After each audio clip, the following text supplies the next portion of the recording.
ano yan, yung gano'n, taas ako. Bonggang-bongga ito. Bonggang-bongga ito si Nicola. Ay, baka nabila. Kapatid nyo yung dito lang. Ma'am, pakwento na po kay Pekto kung ano yung nangyari. Pakwento po kay Pekto. Ay, nako. Ayan, Pekto, kung kanina, inanlawan ko na yung mga kubyertos. Ngayon, pinasok ko sa machine na ito. Ang ibig sabihin, pag pinasok ko sa machine na yun, nilinis-linis ko kasi ito, may parang built-in na chemicals na sa mga panlinis, mga sabon, whatever. Tapos pumasok siya doon, tapos parang car wash, diba? Parang may drive-thru na mo. Love it. Wala lang, alilaw. Gosh, I love it. Best work na ito. Ano ka naman kaloka? Pamalinis ka na bilang mo. Sumasama. Babalik ito? Kung galing water ulit, i-segregate ko na yung spoon sa import using this box. Yun lang ang video ko.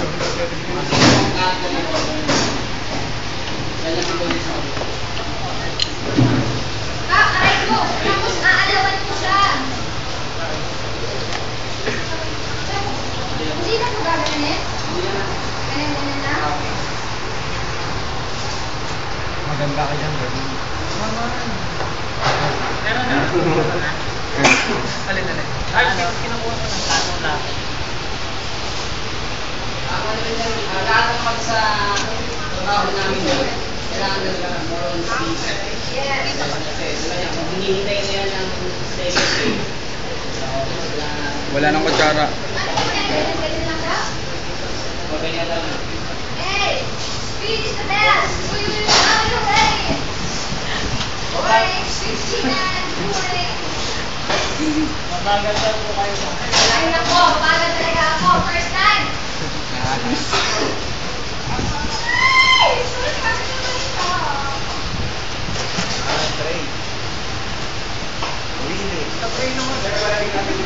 Oo naman. Ayun na, pasok kayo. Oo naman. Ay, magtrabaho. Hindi ko pwede. Ako nga kasi yun, nasa likod mo.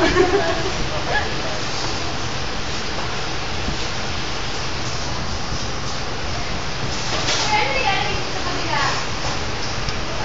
Dito sa kabila, ano nilalagay? Wala po sa akin. Maraming spoon, yung dalawang Okay na. Ayun, kasi yun na. Sir, ilang hours siya mag-work? Ilang hours? Ilang hours po?